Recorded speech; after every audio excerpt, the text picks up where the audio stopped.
So am I the only person obsessed with the new Netflix drama Dynamite Kiss? It's taking me right back to the time of Bujumpio and Gumjandi in a good and a bad way. And let's talk about it. I'm just going to give you a little recap on the plot and what's going on, and I think you should totally watch it as well. I'm going to ask for your forgiveness because I struggle with Korean names. So this story is following the main character Godarim, played by Ayujin, and the male lead Jang Hyeok, played by Jang Kyun. It's pretty much your typical K drama of really, really rich dude meets really, really poor chick and chases after her from the beginning to the end.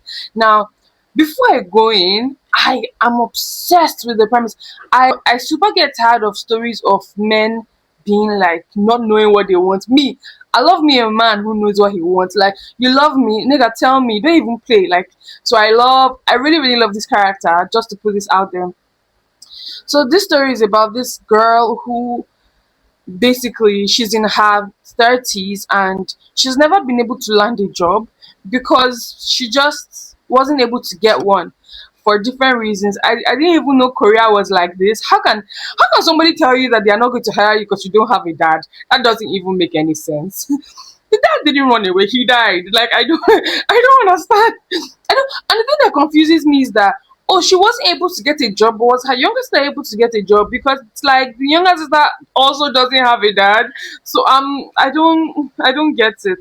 So she's not been able to land a job for years and she's just sort of been floating through life doing nothing basically. And then it's time for her sister to get married. Her younger sister is getting married before her, and her younger sister is basically kind of an asshole because she's like, oh, um I told my in-laws that you have a job in America. You're not here, so they can't see you. So please, you can't come to my wedding. So the sister and the mom gives her this really expensive ticket to Jeju Island to go and have fun and da da da. And she'd never really traveled before. And when she gets there, she meets her ex-boyfriend. The breakup she had with this old boyfriend was actually crazy because this guy basically tells her, you're a loser, you can't get a job, you have no direction in life, I'm breaking up with you, bye bitch. And now this guy's like a huge tech guy, like the ex-boyfriend. He's a huge tech guy, he's really big, very innovative. Companies are looking for him everywhere, like his trajectory up, up, up, right? Now, Ganji Yuk, he has his own company and he's having a conversation with some of his investors, and they're like, oh, if you can get this guy on our team, we would pay you like a crap ton of money, like a lot of money. So he stalks ex-boyfriend to Jeju Island, basically to try to romance him into joining his company. So now Godarim's ex-boyfriend and his new girlfriend, who is also Godarim's old schoolmate, are now on Jeju Island along with the first male lead, Ganji Hyuk. Now Godarim, she already lies that, oh, I have a boyfriend, I'm here with my boyfriend, and she goes to the beach to sulk and be sad. And that was when she meets Ganji Hyuk for the first time. So like she's sitting down sulking on one side of the beach and she sees him on another side of the beach hyping himself up. Oh, I'm a savage, whatever I want, I'm going to get. But she can't really hear what he's saying, so she thinks he's about to, commit sues to the sides, right? And she runs over and she holds him like, no, don't go, you can't leave. This world might be tough, but you can't leave. And he's like, what the heck? And they had like a whole tussle and bustle and da da da, and she faints. He basically has to rush her to the hospital, but because he doesn't know that she thought he wanted to kill himself, he's just like, I got attacked by this crazy lady. This girl actually has no money in her account. Like, she got to Jeju Island and she could not afford food to eat. That's how broke she was. Like, they paid for her trip, they paid for her hotel, but they didn't give her allowance for food to eat. And she's never really had a job. She has no funds. This guy takes her to the hospital and leaves her with a bill and dips for his bill because he also got injured as well. So he leaves her with his bill and her bill, and he leaves. And she wakes up and she's like, oh my god, oh my god. And then she has to pay for the bill because he left. And she can't even afford transportation, and so she has to like walk all the way back to her hotel. I think the breakfast at the hotel is like a complimentary breakfast. So she sees the guy who left her with the hospital bill. She was like ready to like drag him for the money. just for her ex-boyfriend and new girlfriend to show up. Then they're like, "Oh, hi, like, is this your boyfriend?" And yeah, this is my man. This is my man, and I'm sticking by him. Obviously, on a normal day, because he doesn't know her from Adam, he has no reason to go along with this foolishness. But because he wants to get this guy in his company, he's like, "Yeah, that's me. I'm her man, and I love her so much. We're so busy, we have to leave." And he's like, "Nah, let's have breakfast together." She's like, "Oh no." And they're sitting down and they're having breakfast, and ex-boyfriend is quite smart. He can already tell that something is off between the two of them, and so he starts asking questions. Ganji Hook is like, "I've met both her parents." But you couldn't have met both her parents, and that's dead. Then he's like, "Oh, I met her father both in spirit and through pictures." She's like, "Oh my god, how did you know? Like, oh, how did you know? How did he know her dad was dead?" Basically, when she was at the beach, she was also shouting a lot. No, it's because she has no dad and she has no boyfriend and she has no money. Her life is miserable, and she was really crying. So Ganji Hyuk's room is on the same floor as ex-boyfriend, obviously, because he's a stalker. He stalked him there. So Ganji Hyuk and Godarim walks into Ganji Hyuk's room together because they are supposed to be staying there together. She's so scared, and honestly, this series here gave me like a lot of creepy vibes, and I'm going to tell you because there are a lot of instances in this movie that I wouldn't want to find myself in, because she then sort of, because of her pride, I would say because of her pride, she had to follow him into his room. And that was very creepy to me because I can't imagine myself in the room of a random stranger I just met. Ganji Hyuk is kind of creepy, you guys. He was not like standing so close to her, and I was like, "Move!" Like, oh my god, like I was feeling. It was just giving grapey. Do you get? It was weird. So he's like, "Oh, he's going to pay her 270,000 won for her to pretend to be his girlfriend." So he goes and buys her some clothes, does her hair, and she comes back looking like a queen. She had this sky blue dress that I'm obsessed because she wore the dress for an event, because he invited them to an event that they had that evening. So now they basically go for the party together, and ex-boyfriend is there, and ex-boyfriend is already super suspicious. So he's asking questions, he's trying to see if they really are dating. And she's like, "Oh, he's already suspicious of us. Let's put extra effort to lie." At some point, they had to kiss just to prevent him from finding out that they are together.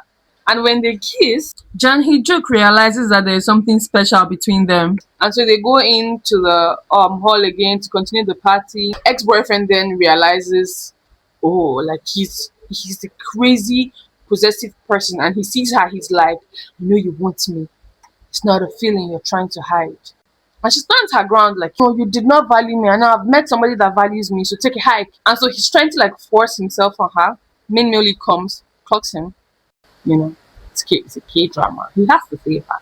And she's like, "Oh, I'm so sorry. I know that your company really needs him." And he's like, "Yeah, I don't think we want that type of person working in our company." And turns out the investors actually already did research on him as well. And they're like, "Yeah, we don't want him either." And they go out to the beach to just talk and relax and just, have fun. And he really realized that, wow, I really, really like this girl. So he asked her out on a date. He just asked her out on a date. Don't piss me off. And she says yes. He takes her out on a boat and they are, chilling. And so the boat is not moving. They're just on the boat. And they start making out because they're about to do the nasty. And she gets a call that her mom is in the hospital. And it was literally in the middle of them making out because he stepped out to have his bath because they were like really, really gross. And so he stepped out to have his bath and she received the call and she runs away. And he comes back out and she's not there. So he's, sort of running to look for her. He couldn't basically catch up to her and she left. This movie was not set in 2009. She mentions to him at some point that there's a gigantic tree in her, like where she lives. Apparently, he didn't get her number, and so he starts looking for the tree. This movie is stupid because I'm not dumb. If it's 2025 and it should be, even if it's 2013 and it wasn't, all you had to do was look for her name on Instagram. All you had to do was look for her name on Facebook. What do you mean you were driving around looking for a flipping tree? What do you mean? You were able to stalk this random guy to Jeju Island, and all you can find on this woman is a tree. So he stalks her, and he wasn't able to find her. And her mom is now like super sick. Turns out her younger sister, the one that was about to get married, that sent her to Jeju Island, she took her mom's savings. Then she used their house as collateral to borrow from loan sharks. Borrowed a lot of money for her husband or for her fiance. And this guy gambles all the money away. So when the mom finds out, she has a heart attack. The fiance runs away. They couldn't even get married because it was during the wedding that the loan shark showed up. Now, the person who takes the mom to the hospital is actually their downstairs neighbor, their tenant. So Miss Go has this like best friend that lives downstairs and is in love with her. If you can guess, he's the second male lead. He's a single father basically with a son that looks like 4 or 5 years old. So she's out there looking for a job again, and she's not qualified for anything. Like she's not qualified for shards. Now, main male lead, his father has a company called Natural Baby. His stepsister, who is his younger stepsister, she works there as I think she's the vice president, and he, main male lead, has his own company. But the dad really, really wants him to work with their company. Now, main male lead, his mom has been sick for years. I think she has psychiatric issues because of the trauma that she experienced married to that type of person. He cheated on her, and she started getting very, very depressed after that entire encounter. So the dad tells him, "I'll grant your mom a divorce, but you have to come back to our company and marry somebody that we've already arranged for you." It's a terrible trap, basically, but because he really loves his mom and the mom is fragile, and the dad asked the stepsister to create a role for him. Yeah, she decides to look for a ragtag team, basically, of, according to her, what she feels are incompetent people. Because they had a team of like basically stay-at-home moms, right, to give them an opportunity. So they give them a 6 month internship, and he's the team lead of that team. Now, main female lead needs a job, and she sees this, and she lies that she's married and applies for the job and goes for the interview and gets into this team. And trouble is given to those who want trouble. They introduce him to the team, and he sees her there like, these people are mothers and wives that have been stay-at-home mothers, and they are here. And so now he's thinking, how can you be a wife? Because we made out on Jeju Island multiple times, so you were cheating on your husband with me. He thinks she's married with a child, and clearly she cannot admit that she lied about being married because that's fraud. She could have gone to prison. He starts basically threatening her after a while that, yeah, you cheated on your husband with me, you should quit your job, and da da da. And she's like, I'm sorry, I can't quit my job. Like, technically, he can't actually fire her for this, for cheating on her husband. I mean, if he exposes her, it might be an issue, right? But obviously, he has his own prejudice in the matter, so he can't just say, oh, we almost slept together. That's like, he is going to look really petty and really stupid. So that's pretty much the gist of what happened till episode 3. Please let me know if you want a continuation on this series. Alright guys, thank you so much for watching. Don't forget to like, comment and subscribe. Bye.